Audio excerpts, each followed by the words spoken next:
Bonjour à tous, c'est Pierre-Alexandre pour AndroGames.fr. Aujourd'hui, on inaugure notre premier test contributeur vidéo, puisque déjà sur le site, nous en avons deux de Bioman qui nous avait testé le Emitsu 4 et le Honor 7. Donc cette fois-ci, on s'attaque au Zuk ou Zuka, au choix. Zuk Z1, qui est en fait un smartphone de chez Lenovo. Lenovo qui a créé sa filiale un peu low cost. Il faut déjà savoir qu'ils ont racheté Motorola.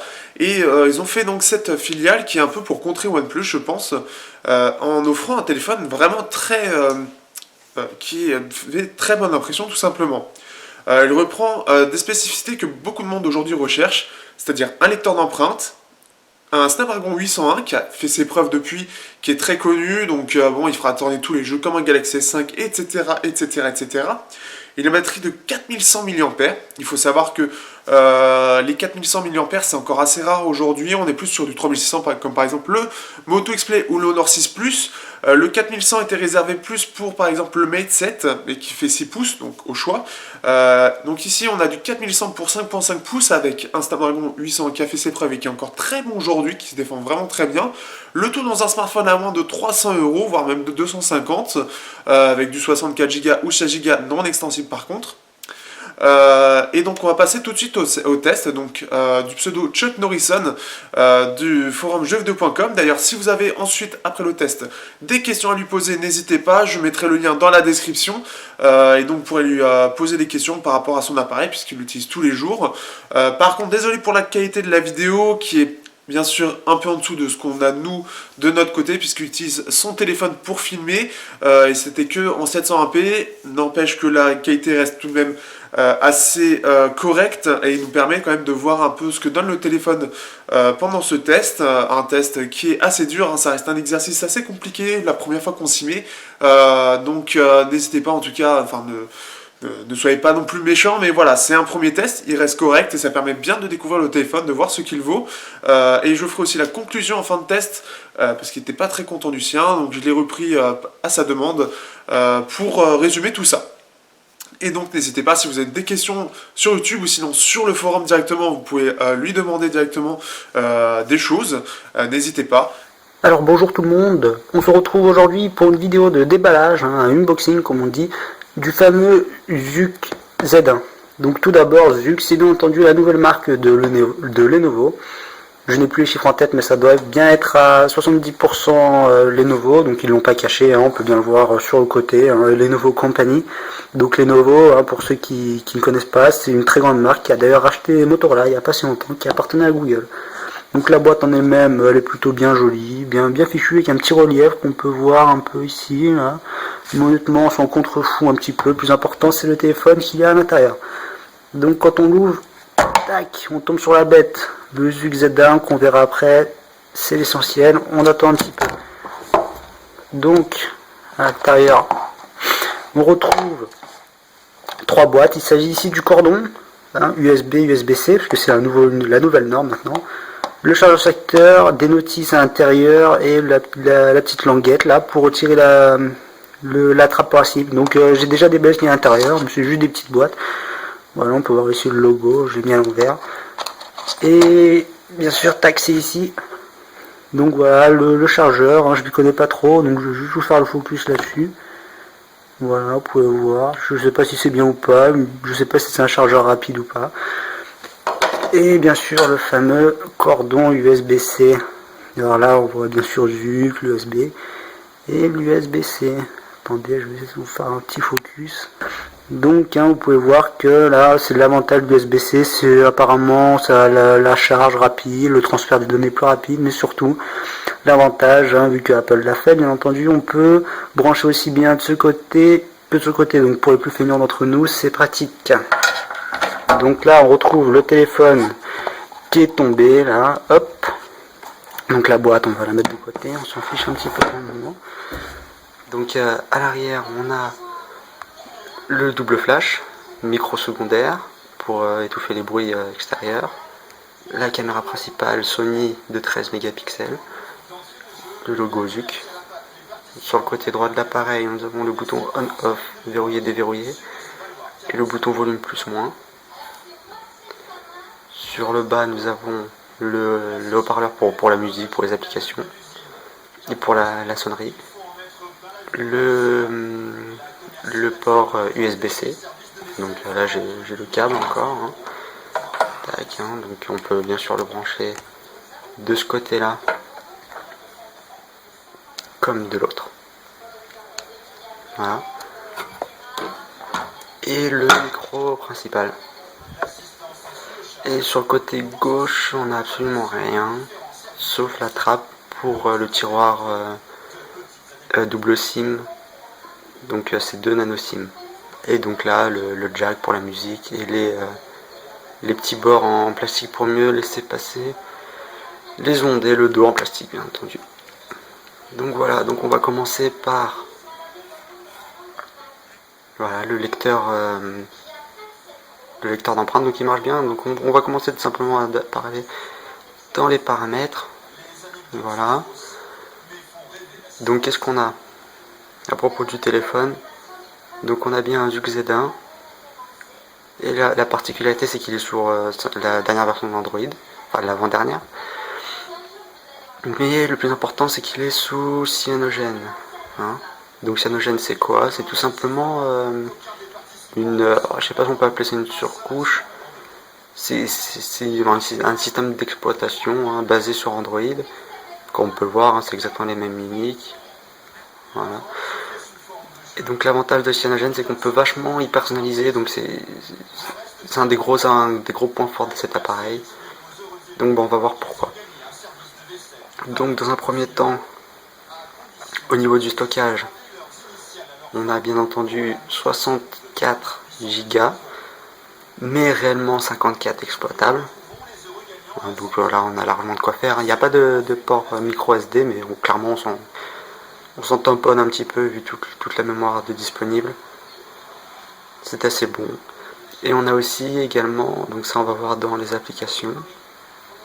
Tac. Nous avons 3 Go de RAM. Donc là comme vous pouvez le voir, je vais m'approcher un petit peu. Voilà. Donc on a bien 3 Go de RAM, 800 plus 600 plus 1,4 ça fait 3 normalement, s'ils ne nous ont pas arnaqué. Donc l'avantage de Cyanogen, comme je disais, c'est la personnalisation. Donc là on peut voir le volet de notification. Donc qu'est-ce que c'est que le volet de notification? Attendez, on voit pas très bien. Voilà. Le volet de notification c'est quoi? C'est tout simplement ça. On a la possibilité de changer tout ça, hein. Donc par exemple, ouverture rapide, donc c'est-à-dire que si là c'est sur la droite, donc sur la gauche, si je peux faire absolument tout ce que je veux. Tac, le tiroir il va pas se déroule en entier. Par contre si je fais juste un petit mouvement là, bim, il y a tout qui se déroule.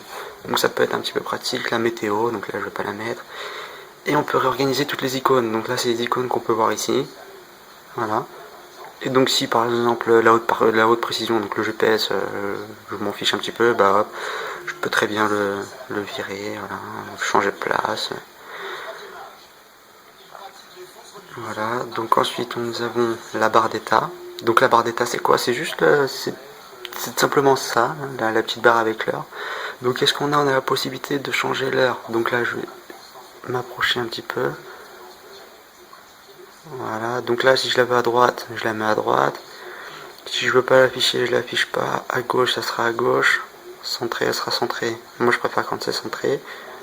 Style du niveau de batterie. Donc là c'est voilà, c'est le petit logo là, je sais pas si ça va focus, c'est vachement près. Voilà. Donc là on peut voir où il s'écrit 74. Voilà, donc je peux très bien mettre une icône comme ça. Une icône texte. Voilà, donc moi je préfère quand c'est en cercle, avec la possibilité de à côté, le pourcentage, de pas l'afficher.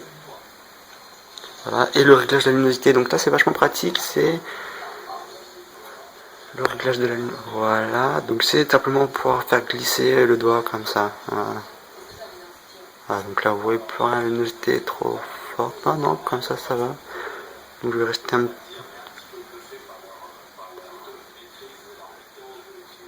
bon, je vais la baisser un petit peu. Voilà, mais on a la possibilité de la régler directement. Voilà, et afficher le compteur de notification, donc ça c'est quand on a beaucoup de notifications, ça sera affiché là. Ensuite, qu'est-ce que nous avons? Les boutons, donc ça c'est vachement pratique, c'est tout simplement là, vous pouvez pas le voir, mais normalement là il y a deux boutons, hein. C'est le bouton multitâche et le bouton retour. Pourquoi? J'ai tout simplement désactivé le rétroéclairage. Voilà. Donc on voit c'est très faible. C'est très faible, c'est très discret. Voilà, on peut voir ici. Ah non. Voilà, on peut le voir ici. Mais moi j'ai tout simplement désactivé. Et ce qu'on peut faire aussi, donc là ça marche, hein. Voilà. Mais on peut aussi, voilà, intégrer les softkeys directement là-dessus. Voilà, et donc là ces boutons ils sont désactivés. Là vous pouvez voir, je ne peux pas revenir en arrière. Là par contre ça marche. Voilà, donc, mais moi j'aime pas, voilà. Voilà, normalement c'est bon. Voilà. Ensuite, lock screen fingerprint, je viendrai après. Voilà, donc ça c'est un petit... J'ai un petit problème là-dedans, c'est le double tap pour réveiller. Voilà, donc double tap pour réveiller, qu'est-ce que c'est? Voilà. Je tape, ça ne marche pas. La fonction knock knock, hein. Voilà, si je l'active, voilà, ça marche, non. En théorie ça marche. Mais moi j'ai rencontré plusieurs problèmes, c'est qu'au bout d'un moment, au bout d'un certain temps, ça ne marche plus. Voilà, vous pouvez le voir, pas forcément bien, de temps en temps ça marche. Voilà. Et donc pendant le test j'essaierai de revenir comme ça de temps en temps, de verrouiller, déverrouiller, de tester. Vous verrez que ça ne marche pas tout le temps. Je préfère faire un test objectif, hein, dire clairement que ok c'est un téléphone que j'aime beaucoup, c'est mon téléphone personnel. Mais il a clairement quelques petits problèmes logiciels. Donc le double appui pour mettre en veille, donc c'est le même principe sur la barre là. Et là donc bah voilà. Ah oui, le voyant batterie, donc on peut changer la couleur, hein. Ça c'est plutôt bien, et on peut même changer par rapport aux applications. Donc de base c'est une lumière blanche, et par exemple pour Facebook, et ben moi j'ai décidé de mettre une lumière bleue, pour Snapchat une lumière jaune, pour des hangouts une lumière verte, voilà, pour Gmail une lumière rouge. Voilà, je peux faire absolument tout ce que je veux, il y a toutes les couleurs, hein. Donc ensuite, et donc voilà. Alors on va aller dans le lock screen, donc déverrouiller par empreinte digitale, parce que oui ça marche par empreinte digitale. Donc là, mon code PIN, voilà, empreinte digitale, voilà, donc là choisi, hein, voilà. Il faut toujours accompagner au cas où si l'empreinte digitale ne marche pas. Et gérer les empreintes digitales, donc ça marche plutôt bien. Donc si je veux ajouter une empreinte, je vais là, tout simplement. Donc là je l'ai trouvé, le lecteur, voilà. Et puis là, je maintiens 3 secondes à chaque fois. Voilà. Et c'est super long. Faut y faire 20 fois, c'est écrit là. Et c'est pour ça que c'est clairement un des meilleurs lecteurs d'empreintes digitales. Pourquoi? Parce qu'il est très précis. Ce qui permet d'être très rapide. Donc voilà, je fais, encore. Voilà, donc je vais pas faire parce que je l'ai déjà. Et donc ce qui permet vraiment d'être très rapide, hein. Ouais, je le pose. Hop. Voilà, ça marche clairement. Je peux mettre aussi bien sur le côté droit. Voilà, il marche aussi. Voilà, un petit peu, voilà. Ça marche très bien. Donc au niveau des paramètres, on a tout fait. Paramètres thème. Donc là, si on veut juste changer le thème, le launcher, le thème principal, l'aspect. Mais là, on va y revenir tout de suite. Allez, on va faire ça. Les thèmes, gestion des thèmes. Donc Cyanogen apporte cette petite application, donc c'est leur store, hein, tout simplement, et c'est là où on a la possibilité de changer le thème. Donc qu'est-ce que c'est qu'un thème, hein? C'est l'aspect vraiment du terminal. Donc là moi j'ai un thème Android de base, Lollipop. Voilà, donc on voit, c'est vraiment classique, hein, hop, le tiroir de notification. Bon là ça change d'Android de base, hein, mais je peux le changer. Voilà, donc là je reviens dans les thèmes. Et voilà, et là ils sont présents, hein, comme vous voyez là c'est en pleine période d'Halloween, hop on change, et qu'est-ce qu'apporte ce thème? Donc là on a l'aspect général du thème déjà. Là le fond d'écran, les aides et touches, donc c'est les mêmes. Et voilà, et donc là on peut aussi changer carrément les tiroirs des notifications. Voilà, donc on peut voir, il y a une tête de mort, les couleurs changent. Le pack d'icônes, donc sur le fond d'une perte en bas. Donc il y en a vraiment beaucoup. Également la possibilité de changer directement les composants. Donc qu'est-ce que c'est que les composants? C'est simplement une petite partie du thème. Donc les icônes, si par exemple je voulais absolument le thème, je voulais un LGG4, j'ai pas eu les moyens, j'ai préféré prendre celui-ci. Et ben voilà, je peux très bien prendre les icônes. Donc là, comme on peut voir, c'est pas du tout les mêmes icônes de base. Donc là, on a l'appareil photo. L'icône de base, c'est celui-là. Voilà. Donc c'est pas du tout le même. Voilà. Donc si je veux les icônes du LGG4, je les installe et ça marche très bien. La barre de navigation. Non, ça c'est toujours pratiquement la même. On peut voir quelques variantes, mais bon. Si on l'affiche pas, ça sert strictement à rien. Ah bah c'est peut-être dans la barre d'état alors que je voulais vous dire. Oui, alors c'est qu'on a clairement aussi un changement d'icône. Les petites icônes là. Hop. Donc c'est pas du tout les mêmes de base. On peut voir là. Voilà. Donc voilà, c'est pas du tout les mêmes. Et on peut aussi changer. Ça c'est plutôt marrant. Donc la police, on s'en fout. Pas de son. Là, c'est clairement inutile. C'est ça, c'est quelque chose d'intéressant. Là, vous êtes frustré. Vous vouliez un Xiaomi. Vous vouliez pas importer. Et aussi le thème. Donc on a vraiment MIUI. Donc là, vous avez clairement le thème. Voilà. Pour ceux qui aiment bien les touches. Les polices d'écriture, là, le lock screen, voilà, la barre, voilà, les icônes, voilà, donc c'est vraiment poussé. Donc on a fait le tour. Donc là, pour Cyanogen, c'est fini mais pas fini. Donc là, on a vraiment fait le tour des Cyanogen, mais ils ont apporté des applications. Donc les applications, c'est quoi? C'est l'agenda. Je crois que c'est pas l'agenda de base, je peux me tromper. Mais il m'a l'air un petit peu plus épuré. Je crois pas que c'est l'agenda de base, mais bon, personne n'utilise l'agenda de toute façon. Et donc là, on a le navigateur internet. Donc c'est un navigateur internet intégré. Il n'y a pas Chrome, il me semble, de base, il faut l'installer, mais il y a celui-ci. Il semble léger, il consomme pas trop, mais je l'aime pas forcément parce qu'il m'a l'air un petit peu... Attendez, on va sur un site un peu lourd avec beaucoup d'images. Donc on va attendre que la barre se charge, voilà, et c'est vraiment, je les ai pas eu l'impression d'accrocher, donc ça marche bien la navigation. Voilà, vous voyez. Voilà, il y a un petit temps, il y a clairement un petit temps, qu'il n'y a pas sur Chrome. Donc là, voilà. Voilà, en tant que je mette le doigt, donc faut vraiment y aller, quoi, mais bon. Donc c'est pour ça que là, pour vraiment la navigation internet, je vais vous proposer Chrome, tout de suite d'ailleurs. Chrome, donc Chrome c'est clairement, c'est beaucoup plus rapide. Donc on va aller sur jeuxvideo.com et là c'est vraiment très fluide comparé à... Donc là, non pas sur voilà. Donc là vous voyez bien, il n'y a pas le... un petit peu, non, il n'y a pas ce fameux temps, donc vous voyez c'est très fluide là. Voilà. Donc si je veux lire un article, je sais pas, on va lire qu'est-ce qui nous intéresse là-dedans. Voilà, moi je suis un pro Sony. Je vais voir là-dessus. Voilà, donc le test est ajusté directement. Donc qu'est-ce qu'on a là? La sortie Black Ops 3, Battlefront, Street Fighter. Il n'y en a que du bon, dites-moi.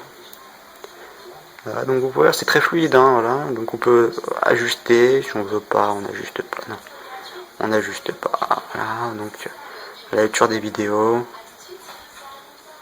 Donc je sais pas si ça va se lancer. Une pub. Eh bah tant pis. Tac.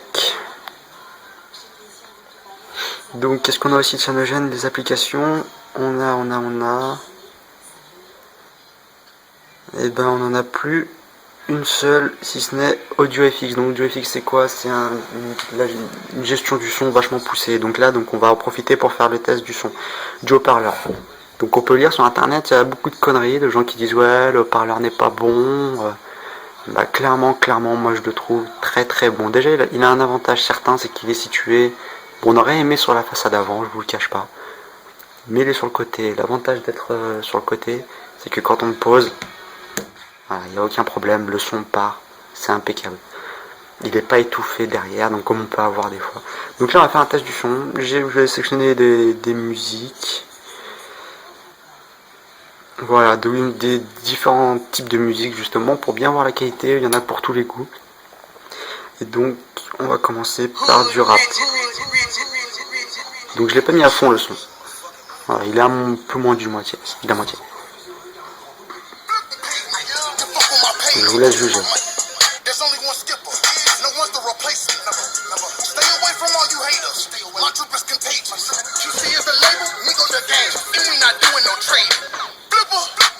Ah, qu'est-ce qu'on a là?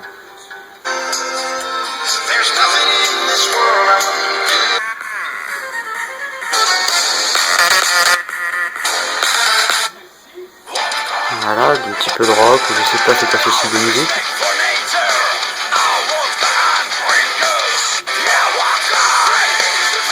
Pour tous les amateurs de boissons.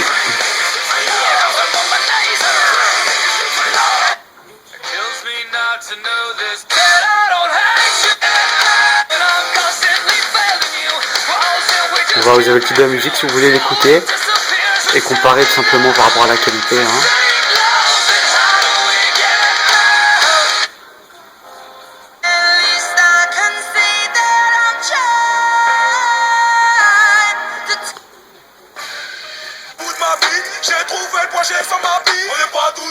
Voilà, un peu de rap.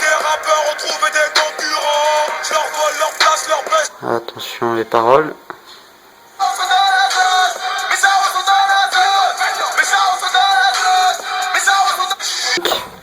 Je vais utiliser cette musique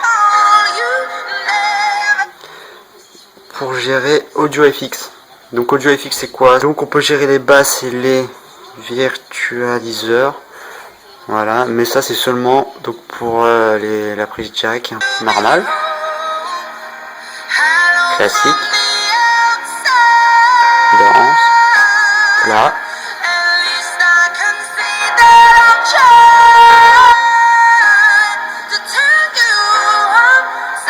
Pop.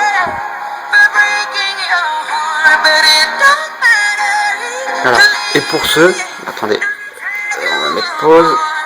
Voilà, j'ai lu sur internet beaucoup de gens qui disaient que le volume était très faible de base. Donc là, vous pouvez voir qu'il n'est pas faible du tout. Je sais pas pourquoi est-ce que vous voulez absolument un volume fort. Parce que pour la sonnerie, ça suffit largement. Si vous voulez faire les cliquets, écouter votre musique à fond, achetez clairement une enceinte à côté parce que vous trouverez aucun téléphone avec une qualité digne d'une enceinte. Et pour vous, c'est pas ça. Je mets pas plus fort. Hein. Je mets pas plus fort, hein, on peut le voir. Hein.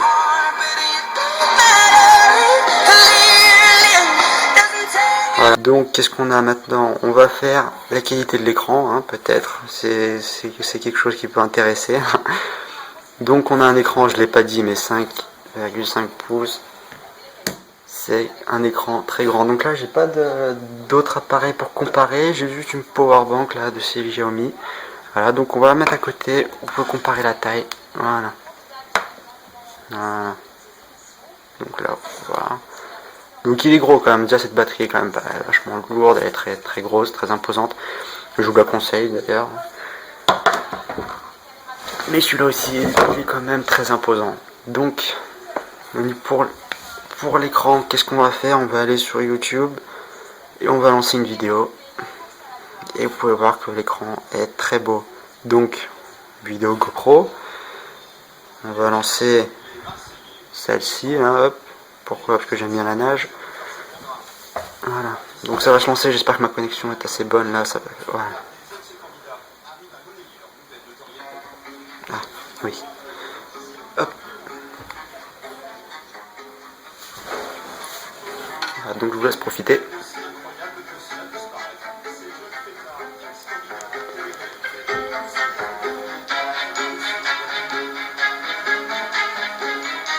Ah, on n'arrive pas trop à voir la qualité là, je vous cache pas que par rapport à la caméra c'est pas ça. Hein.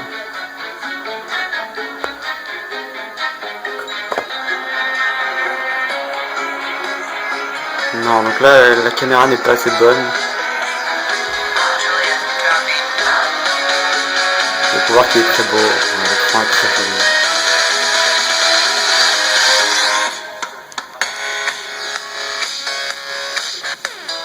Et on a aussi quelque chose de très bien.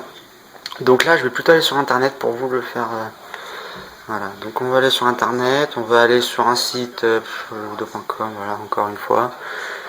Et la nuit, hein, si voilà, là les couleurs elles sont vachement sont vives, elles sont agressives, hein, il y a beaucoup de bleu. Et donc là, on clique là-dessus Voilà, donc là je sais pas si ça se verra. Les blancs là ont tiré vers le jaune. Ça veut pas faire le focus. Bah. Voilà. Non, on n'arrive pas trop à voir hein, les. J'ai essayé de vous. Voilà, on peut voir un petit peu quand même. Voilà, vous avez vu un petit peu le changement de couleur, là, vachement de couleurs plus chaudes. Regardez, là, c'est les couleurs chaudes. Je vais appuyer, les couleurs vont vachement être plus vives, plus agressives, plus de bleu. Voilà, on peut le voir. Hein. Voilà. Et donc là, c'est vachement intéressant. Donc là, on est aussi dans les paramètres. Je ne l'ai pas montré. Voilà, ça doit être dans l'affichage normalement. Non, c'est pas là-dedans. Ah si, live display, c'est ça. Et donc, là, je l'ai mis en extérieur. Mettre en automatique. Voilà, donc là, ça, voilà, donc c'est ce que je vous disais. Donc là, si je le mets, voilà, on peut voir un petit peu quand même. Voilà, c'est dommage, à la caméra, on peut pas bien voir. Et vous voyez, là, c'est vachement plus rouge, quoi. Il y a moins de bleu, plus de rouge. Voilà, on va le désactiver. Non, on va plutôt mettre jour. Et là, voilà, vous avez vu, il y a quand même... Tac, désactivé. Et on peut calibrer les couleurs, plus de vert, plus de rouge, plus de bleu. Donc là, c'est au gré de vos envies. Voilà. Donc, qu'est-ce qu'on a vu? On va faire dans l'ordre. L'appareil photo, on va le faire. Ne vous inquiétez pas. Focus. Voilà, donc l'internet, on a fait. Ah oui, une autre application de Cyanogen. C'est la gestion d'un explorateur. Voilà, pas besoin d'en télécharger. Celui-ci est très bon. Voilà, c'est une application en moins à télécharger. Voilà, donc il est très fonctionnel, la musique, voilà. Voilà, donc qu'est-ce qu'on a? La galerie 1000, donc c'est plutôt bon. Et donc là c'est l'appareil photo, les clichés pris, pardon. Donc là j'ai pas pu en faire des bien jolis, je suis désolé. Donc je vais essayer d'en sélectionner, voilà, donc ça c'est un prix de nuit avec le flash. Donc j'essaierai de mettre les échantillons dans la description. Voilà, on peut voir là les pétales, le pistil, etc. etc. Donc l'appareil photo. Voilà, ce qui peut intéresser beaucoup, parce que beaucoup maintenant n'utilisent plus d'appareil photo, ils utilisent leur terminal. Hop. Donc, au niveau des paramètres, voici tout ce qu'on a. Moi je suis pas quelqu'un qui aime personnellement la photo, donc je mets tout en automatique en général. Donc la taille, voilà. Moi je mets le maximum de mégapixels, je sais pas si c'est bien utile, mais je le fais. La qualité, je n'ai pas changé, détection de visage, la vidéo dans HD déjà, Full HD. Il fait être 60 images par seconde. Voilà, voilà le type de vidéo, le type de l'audio, capture générale, voilà, pas bien intéressant. Donc pour la photo, qu'est-ce qu'on a là? Alors, voilà, tac. Et voilà, là on a tous les modes. Donc qu'est-ce qu'on a en HDR, action, rétroéclairage, plage. Donc là on en a plutôt pas mal. Hein. Je sais pas du tout si c'est ça. Je pense pas que ce soit l'application photo de base. J'ai pas de produit Nexus là sur moi, donc enfin si, mais malheureusement il est cassé, donc je peux pas comparer. Voilà tout ce qu'on a. Donc là j'ai une petite figurine. Voilà. Voilà. Voilà, on peut voir, donc c'est net. Là on voit pas très bien, là c'est vraiment, je suis vraiment déçu. Ça rend pas bien au niveau de la caméra, voilà. Attendez, parce que je suis en train de trembler en même temps.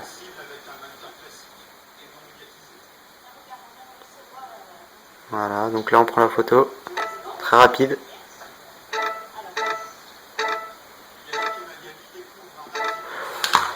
Voilà. Et donc là ça filme automatiquement, hein, c'est déjà en train de filmer, voilà. Donc qu'est-ce qu'on peut faire en filmant? Eh ben, on peut gérer le focus, ça c'est plutôt pas mal. Je sais pas si c'est possible avec tous les appareils, mais ça c'est vachement, c'est super agréable. On peut aussi prendre une photo, voilà, on va le petit il passe, on va le prendre en photo. On arrête, c'est bizarre. La vidéo, les photos prises. Il y en a aucune qui est... Voilà, si. Les autres étaient flous, hein. Je vous cache pas, hein. Je sais pas si c'est vraiment parce que c'est moi qui ai mal pris, voilà, c'est flou, hein. Donc là, je vous cache rien. Donc l'appareil photo, c'est un plus pour cet appareil. Je pense qu'on peut classer dans les plus quand même. C'est pas un point faible. Parce que pourquoi il est bon, hein. Voilà, pour quelqu'un qui veut simplement prendre des photos, hein, il est très bon. On peut voir. Enfin, voilà quoi. Pour moi c'est bon quoi. Il y a des détails, voilà. Voilà, ça suffit quoi. Je veux dire, quelqu'un qui veut absolument prendre des jolies photos, eh ben, il achète un réflexe et il ne casse pas les pieds. Voilà. Donc, qu'est-ce qu'on a d'autre? Eh ben, je crois qu'on a fait le tour de l'appareil, hein. Donc, on a fait ça. Mon Facebook, c'est moi qui l'ai installé. La musique, le Play Store. Eh ben, ah non, il y a aussi quelque chose, oui. Donc là, c'est pour pouvoir filmer l'écran avec le micro. Donc, oui, on a aussi ça. Application protégée. Donc là, c'est plutôt pas mal. Pourquoi? Si on veut cacher une application, donc il y en a souvent des gens qui disent ouais j'en ai marre, je donne mon application à ma copine, à mon copain, je veux pas qu'ils lisent les messages, donc qu'est-ce que je fais? On va dans les messages, où est-ce que c'est? Donc on va dans SMS, on clique, voilà, on revient en arrière, et ils sont plus là, on peut le voir, et ils sont nulle part, hein. On peut pas les trouver, hein. Voilà, celui qui trouve le SMS il est fort, hein. Voilà, ils sont nulle part, hein. Voilà, ils sont nulle part. Pour les trouver, il faut refaire ça. Application protégée. Donc attends, je vais vous faire un autre exemple parce que je peux pas l'ouvrir l'application SMS, j'ai des SMS personnels. Donc on va faire un browser, voilà. Tac. Voilà. Donc là il est plus là, vous pouvez le voir, hein, je peux pas cliquer, il est nulle part. Attendez. Hop. Voilà, et donc il est nulle part et pour y accéder, il faut que je reste appuyé. Application protégée. Le petit M. Et je clique là. Et là, bah j'ai l'application, hein. Mais si je la quitte, elle sera toujours pas là, hein. Voilà. Donc il faut que j'aille là-dessus. Application protégée. Votre schéma. Je les décoche. Voilà. Et donc là, il sera là. Voilà. Donc, on a fait le tour de l'appareil, je pense. 3 Go de RAM, comme je disais, hein. Là, on a ouvert toutes les applications depuis le début, là. Voilà, vous pouvez voir, il y a vraiment une bonne gestion, quoi. Je veux dire, je sais pas, on veut revenir, on va aller sur YouTube, hop, on clique là. Ah, on a YouTube, simplement, quoi. Je veux dire, c'est fluide, c'est rapide, voilà. On peut naviguer, voilà, je vais aller sur Chrome, je vais ouvrir Amazon. Voilà, je décide de revenir sur YouTube. Ah, c'est les applications lourdes, hein, Chrome et YouTube, hein, c'est pas n'importe quoi, hein, c'est vraiment... Voilà, je vais revenir sur l'appareil photo. Là-dessus. J'ai envie de retourner dans les paramètres. Voilà, c'est vraiment rapide. Et là, on a aussi la possibilité de tout virer. D'un coup, tac. Donc, là, on a absolument tout fait. Normalement, je vérifie que j'ai rien oublié. De toute façon, si j'ai oublié quelque chose, n'hésitez pas à me le dire. Si vous voulez plus de détails, plus de, je sais pas, de tests, un test plus poussé, bah dites-le moi. Parce que les jeux, oui, les jeux, j'ai pas pu le tester. Pourquoi? Parce que je trouve tout simplement aucun jeu intéressant en ce moment sur Play Store. C'est que des petits jeux qui ne servent à rien, qui tournent absolument sur tout. Même sur un Galaxy Ace, ça tourne très bien. Et les gros jeux, bah j'ai pas pu le télécharger parce que c'est des jeux de plus d'1 giga, j'ai jamais eu le temps. Voilà. Donc j'ai pas regardé à combien de pourcent on était au niveau du test, c'est dommage, on aurait pu faire un test d'autonomie. Attendez, je vais voir, voilà. Donc là, qu'est-ce qu'on a?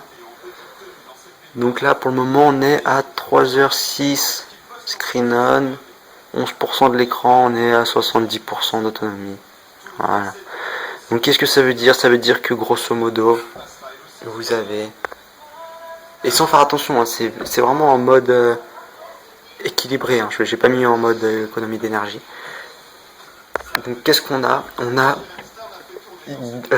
comment dire, 1 heure d'autonomie tous les 10%.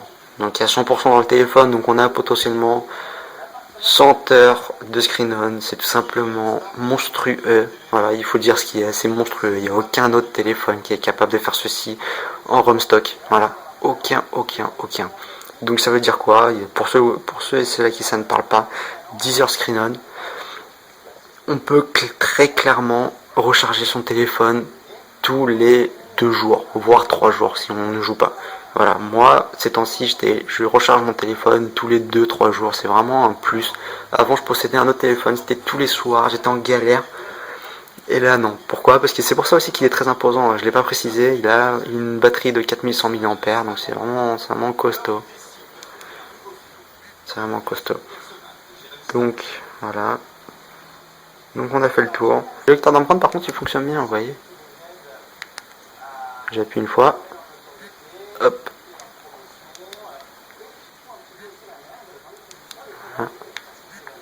Voilà, ouais, j'ai juste à appuyer sinon sur le bouton Home et il se déverrouille tout seul avec le lecteur d'empreinte. Voilà. Alors que penser donc de ce téléphone? Eh bien, de l'avis du contributeur, il a 2 points faibles notamment. Alors ça reste 2 points faibles qui, pour moi en tout cas, sont comment dire, assez personnels. En fait, le premier surtout, en fait, c'est l'aspect général, sachant que c'est une phablette. Il venait d'un téléphone de 4,7 pouces. Alors forcément, il le trouve donc assez imposant et lourd. Il fait quand même 175 grammes. À comparaison, le Redmi Note 2 lui fait 160. Donc il est moins bon que ses concurrents qui sont quand même moins lourds. Donc c'est une première chose. Et surtout, en fait, c'est des petits logiciels. Donc Cyanogen OS, forcément, vous avez toujours des petits logiciels. Il est régulièrement mis à jour. Donc au départ, il a toujours quelques petits bugs, forcément. L'avantage, c'est qu'il y a un très bon suivi logiciel de la part de Cyanogen, ce qui devrait se régler au fur et à mesure. Et donc notamment le double tap, qui n'est pas encore très fonctionnel. Il n'est pas efficace à 100%. Au niveau de ce que moi j'ai repéré en termes de défauts, c'est peut-être un petit peu le design, notamment en fait la bordure en bas, ce qu'on appelle le bezel. Donc la bordure en bas entre l'écran et donc tout en bas, là où vous avez donc le capteur d'empreinte qui est assez grand, ce qui fait que c'est assez bizarre. L'autre souci, c'est peut-être le design qui n'est pas forcément recherché, mais à ce prix-là, sachant que c'est du low cost et donc c'est vraiment le minimum. Voilà, c'est un design qu'on connaît déjà très bien, peut-être trop bien d'un côté, mais voilà, il y a ça. L'absence de carte SD, mais c'est compensé aussi par un modèle 64 Go. Donc voilà, c'est des petites choses comme ça. Et sinon, le téléphone en lui-même a peu de défauts, en tout cas c'est ce qu'a révélé ce test. Donc c'est un très bon téléphone. Dans ses avantages, c'est déjà qu'il est équipé d'un Snapdragon 801. Donc il y a plusieurs avantages à ça. Tout d'abord, c'est un matériel qui est éprouvé. Même le capteur photo, l'IMX 214 qui est utilisé par toute la gamme 2014 haut de gamme avec le Snapdragon 801. Donc ce qui fait qu'on a un couple capteur photo processeur graphique RAM qui est éprouvé et qui aujourd'hui est très bien maîtrisé par l'ensemble des acteurs du marché, donc même par Zuck. Donc ça c'est déjà une très bonne chose et aujourd'hui encore ce processeur est tout à fait capable de rivaliser avec les téléphones à 300, 400, 500 euros par ses performances qui sont encore tout à fait acceptables aujourd'hui. L'écran qui aussi apparemment est de très bonne qualité, donc un écran aussi, les écrans aussi aujourd'hui sont tous très bons, donc un écran qui semble aussi dans la vidéo d'être de très bonne qualité en tout cas, le haut-parleur qui a l'air très puissant, et en plus régable via le logiciel Cyanogen pour l'égaliseur tout simplement. Donc c'est plein de petites choses comme ça qui fait que c'est un très bon téléphone.